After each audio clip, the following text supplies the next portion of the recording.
Nous, Conférence épiscopale nationale du Congo Senko et l'Église du Christ au Congo, l'ECC, la plateforme des confessions religieuses au Congo, ainsi que la coalition interconfessionnelle pour la nation, SIN, préoccupés par la gravité persistante du cycle récurrent des conflits armés ayant ravagé la République démocratique du Congo au cours des 30 dernières années, causant la perte tragique de millions de vies congolaises et souvent alimentée par l'ingérence de certains pays voisins.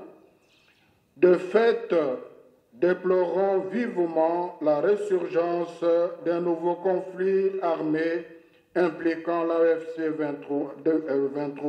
M23, soutenu par le Rwanda, s'ajoutant à la présence déjà alarmante de nombreux groupes armés, tant nationaux qu'étrangers.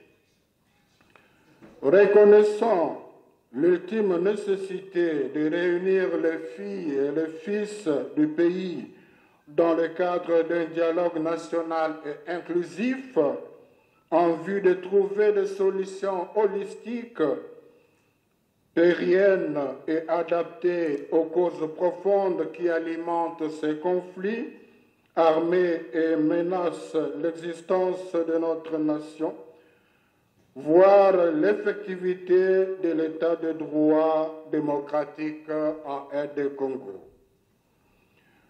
Conscient de notre responsabilité morale et spirituelle de montrer à la nation le sens profond de l'inclusivité, du pardon et de la réconciliation dans la quête de solutions à la présente crise multidimensionnelle, à la lumière des dispositions des articles 63 de la Constitution de la RDC et des Saintes Écritures, psaume 133, considérant les conclusions du rapport d'information au terme des consultations nationales, régionales et internationales menées par la SENCO et l'ECC dans le cadre de l'initiative du pacte social pour la paix et le bien vivre ensemble en RDC et dans la région des Grands Lacs, rapport ayant mis en lumière les aspirations des différents acteurs et parties prenantes à une paix durable, à la réconciliation nationale et à une gouvernance équitable.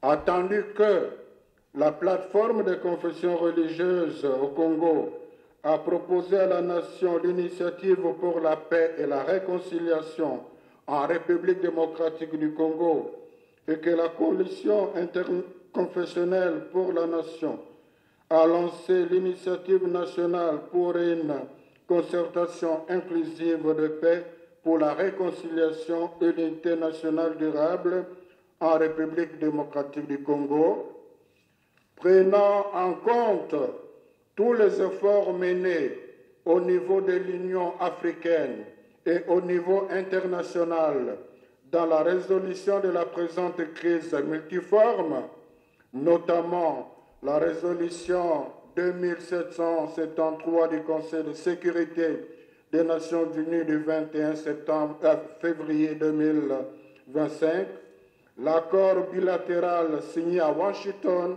entre la République démocratique du Congo et la République du Rwanda, ainsi que la déclaration des principes signée à Doha entre le gouvernement de la République démocratique du Congo et le mouvement armé AFC M23, à l'issue de plusieurs séances techniques d'harmonisation des vues avec le cabinet du président de la République sur le processus national inclusif de paix en RDC, nous, vos pères spirituels, unanimement avons soumis au chef de l'État conformément aux dispositions de l'article 69 de la Constitution et à travers lui à notre peuple et à l'ensemble de la nation, une feuille de route pour une sortie holistique et durable du cycle tragique des conflits armés dans notre pays, visant à restaurer la paix, la cohésion nationale, le vivre ensemble, ainsi que de consolider l'état de droit démocratique. Publions par conséquent, à travers le présent communiqué, les éléments de la feuille de route articulés en 4 grandes étapes, constituant la trame du processus national et inclusif de paix en République démocratique du Congo. 2 feuilles de route. Première étape, le mois de la paix. Pour un climat de confiance mutuelle et de décrispation politique, cette première étape marque une transition stratégique entre le contexte de méfiance et le contexte de l'acceptation mutuelle en vue de mettre les uns les autres dans les conditions préalables à un dialogue national et inclusif. En effet, le mois de la paix vise à créer un environnement propice de pré-dialogue. 2 catégories d'activités y sont prévues, les activités spirituelles et les actions de plaidoyer. A. Activités spirituelles. Il sera organisé un culte œcuménique national officié simultanément sur toute l'étendue du territoire, y compris dans les zones sous contrôle de AFC de M23, en guise de rassemblement moral et spirituel autour de la paix. Ce moment solennel marquera l'engagement collectif de la nation en faveur du processus de paix, de réconciliation et de guérison de la mémoire collective. D'autres initiatives spirituelles seront également mises en œuvre à travers les différentes confessions religieuses, notamment la grande pastorale de la paix destinée à promouvoir la tolérance, le pardon, la fraternité sociale, la non-violence, la réconciliation communautaire, ainsi que le retour progressif de la cohésion nationale. Merci beaucoup, Monseigneur Chollet. Dialogue des experts. Nous proposons ces dialogues des experts pour que les intelligences et les expériences professionnelles congolaises soient révalorisées et mobilisées pour l'élaboration des feuilles de route pratiques du redressement rapide et du développement accéléré de notre pays dans tous les domaines. Ce dialogue des experts a donc pour vocation de poser les bases rationnelles, objectives et techniques du futur pacte social pour la paix et le bien vivre ensemble en RDC et dans la région des Grands Lacs. Il permettra aux universitaires, aux intellectuels, aux chercheurs, aux penseurs, aux experts et aux techniciens nationaux et ceux de la diaspora qui seront appelés à la base, sur la base de la pertinence de leurs œuvres scientifiques ainsi que l'excellence de leurs expériences professionnelles fonctionnelles, de contribuer à la mise en œuvre des solutions rationnelles, lucides et consensuelles au terme des analyses des causes profondes de nombreuses crises qui ne cessent de crucifier le destin national congolais depuis l'indépendance du 30 juin 1960. Les thématiques retenues, à titre indicatif, sont les suivantes. 1. État des lieux des dialogues politiques et des accords de paix des 60 à ces jours. 2. Stratégie de défense nationale et de sécurité transfrontalière. 3. Gouvernance sociale et économique. 4. Gestion de l'environnement et des ressources naturelles. 5. Processus démocratique et prospective électorale. 6. Questions identitaires et cohabitation intercommunautaire. 7. Coopération régionale et traité des bons voisinages transfrontaliers. 8. Enfin, justice et droits humains. Une note technique sera publiée en temps utile afin de préciser les modalités pratiques de participation au dialogue des experts. Toutefois, les animateurs des institutions publiques seront mis à contribution en vue d'apporter l'expertise institutionnelle au débat. Étape 3. Dialogue politique. Cette étape, qui représente les points culminants du processus, a 2 axes. Premier axe, obtenir les consensus des acteurs politiques et des forces vives de la nation autour des différentes feuilles de route du redressement rapide et du développement accéléré de la RDC. Élaboré à cet effet lors du dialogue des experts, aux fins de constituer les piliers fondateurs du pacte social pour la paix et le bien vivre ensemble en RDC et dans la région des Grands Lacs. Le deuxième axe concerne la tenue des assises politiques. Le défi de cet axe du dialogue politique est de parvenir, dans le respect de la Constitution, à un compromis politique patriotique privilégiant des solutions holistiques et durables aux causes profondes de cette crise multiforme qui se perpétue depuis l'indépendance de notre pays, je rappelle, 30 juin 1960. Les contenus de ces compromis n'étant ni préétablis ni préenvisagés, il sera le fruit des libres et responsables échanges autour des préoccupations et des desiderata politiques des parties prenantes. Ce dialogue politique réunira, dans un cadre technique structuré et sécurisé, l'ensemble des composantes majeures de la nation.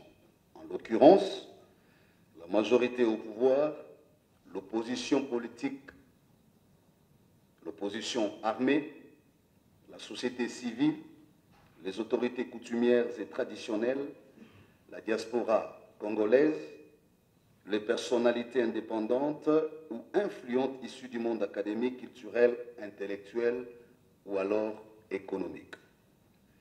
Afin de garantir une participation représentative, équilibrée et inclusive à ces dits dialogues, un mécanisme de répartition, disais-je, équitable des quotas sera mis en place.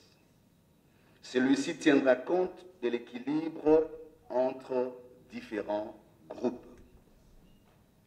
Les modalités pratiques de la tenue de ces assises politiques, notamment la structure de médiation et son plan de fonctionnement, seront rendues publiques en temps opportun. Au terme de cette étape clé de notre initiative, nous prévoyons une cérémonie solennelle de remise à son Excellence Monsieur le Président de la République, chef de l'État, des conclusions du dialogue des experts et du dialogue politique, qui seront, en définitive, les éléments constitutifs du pacte social pour la paix et le bien vivre ensemble en RDC et dans la région des Grands Lacs. Étape 4. La conférence internationale sur la paix et le bien vivre ensemble dans la région des Grands Lacs. Nous avons ensemble opté pour la mise en place d'un secrétariat technique dont les rôles, outre celui de coordonner l'opérationnalité ou opérationnel, de coordonner coordination opérationnelle générale du processus, en planifiant et en accompagnant techniquement toutes les activités de cette initiative, aura spécialement la charge d'élaborer les dossiers techniques et les outils stratégiques devant structurer la démarche de plaidoyer à l'international qui sera entreprise sous le leadership du président de la République dans l'objectif d'obtenir de la communauté internationale la tenue d'une conférence internationale à 2 niveaux. Il s'agit bien de la conférence internationale sur la paix et le bien vivre ensemble dans la région des Grands Lacs, ainsi que de la conférence nationale sur le financement post-conflit, de la reconstruction de la RD Congo. Tels sont les jalons structurels de la trajectoire du champ d'action stratégique de l'initiative du Pacte social pour la paix et le bien vivre ensemble en RDC et dans les Grands Lacs. Merci beaucoup, Pasteur Eric. Nous, vos pères spirituels, sommes persuadés que cette démarche n'est pas une initiative ordinaire, mais une action pastorale et prophétique pleine de certitude que la foi en Dieu ne déçoit jamais, mais bien au contraire, guide et illumine chaque pas de ceux et celles qui se confient en lui. Nous exhortons le chef de l'État, en sa qualité de garant de la nation et conformément aux dispositions de l'article 69 de la Constitution, de prendre dans les meilleurs délais des actes d'État destinés à lancer officiellement ce processus national et inclusif de paix. Nous lançons un vibrant appel aux partenaires internationaux à pouvoir diligemment reconnaître officiellement ce processus national holistique et inclusif de paix dont les grandes étapes viennent d'être rendues publiques à travers la présente communication. De ce fait, nous attendons d'eux un accompagnement sincère et constructif. À vous tous et toutes, nos très chers compatriotes, fils et filles du Grand Congo, nous prions l'Éternel Dieu Tout-Puissant, Maître des temps et des circonstances, de soumettre les cœurs des fils et des filles du pays, nos concitoyens, nos concitoyennes, les acteurs politiques de la majorité et ceux de l'opposition armée et non armée, ainsi que toutes les forces vives de la nation, à l'obéissance de sa divine volonté et à une direction pacifique et patriotique de la destinée commune, afin que son rêve collectif de bâtir un Congo plus beau qu'avant se réalise et se concrétise d'ici, maintenant et à l'horizon 2060, l'année du centenaire de notre indépendance nationale. Sachons-le et faisons-les savoir. Rien n'est impossible à ceux et celles qui, dans la prière, demandent à Dieu de les transformer en artisans de paix et en bâtisseurs de relations familiales et intercommunautaires non violentes, solidaires et fraternelles. Ainsi nous disons Amen.